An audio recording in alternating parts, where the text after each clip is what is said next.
Hey, today I want to talk to you about blue tree monitors, which were only described by science in the year 2001. They were discovered by a European adventurer herpetologist. Scientific name is Varanus macraei. They're remarkable because they're one of about 8 species of tree monitors.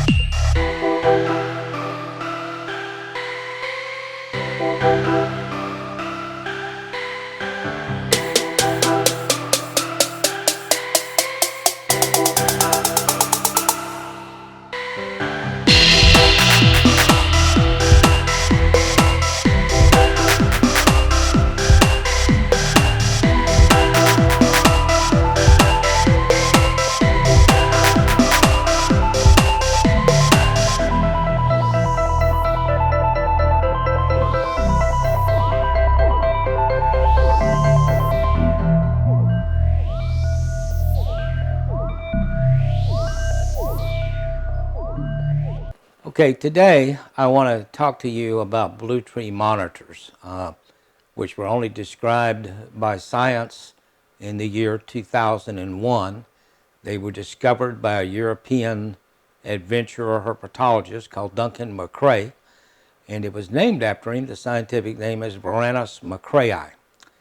They're remarkable because they're one of about 8 species of tree monitors, but they probably have, or certainly they do have, the smallest natural range of any of the other species. It is endemic to the island of Batanta. Batanta is a very small island. It's about, 25% the size of Lake Okeechobee, roughly about 175 square miles total. And that's the only place in the world that these beautiful monitors come from. And the only other monitor that lives on the island where they come from is the crocodile monitor, which is, of course, the longest of all the monitor lizards, and is a New Guinea endemic, or the islands around New Guinea, too. But anyway, getting back to the blue trees, these monitors were discovered in the last 20 years, and they absolutely are one of those creatures that if you decide that you like them and want to work with them and breed them, breeding them can be a conservation measure too without you even realizing it.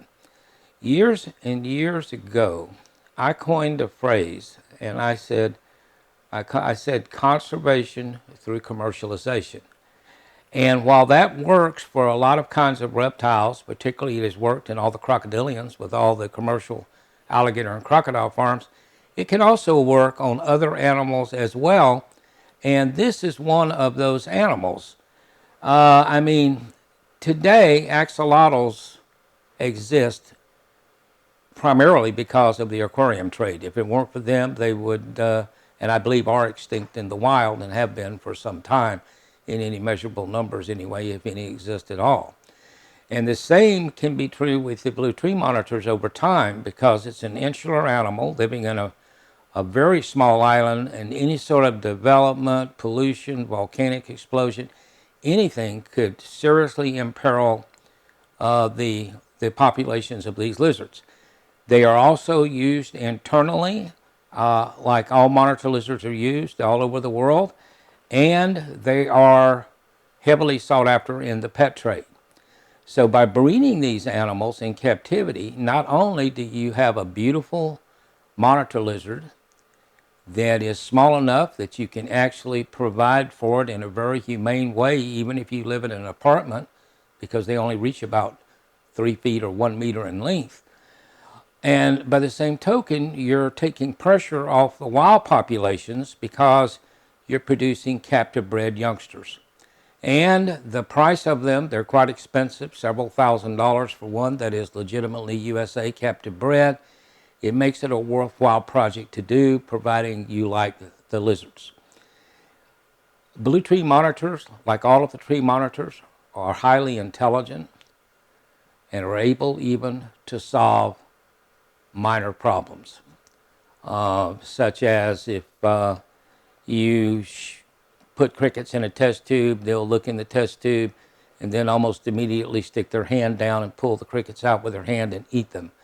So they're quite intelligent for lizards, and certainly they are the hidden jewels of the rainforest. And they only occur on that one island, Batanta. So my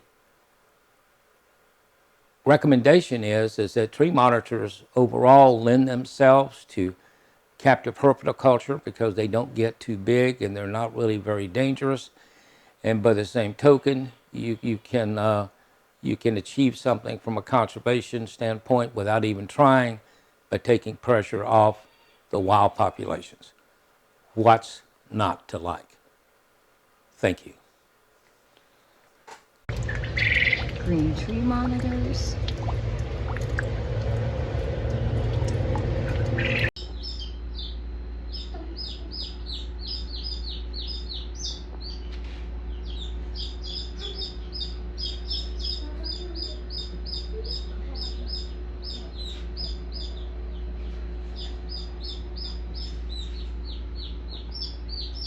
Sue is playing.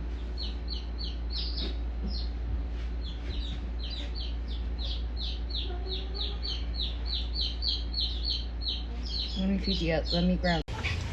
Don't be bashful. We see.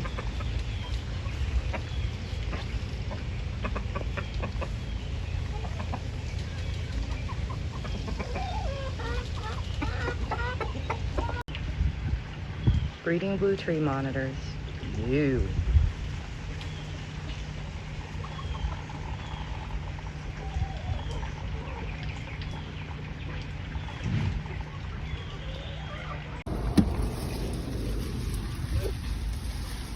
I can't, but I'm pretty sure he's...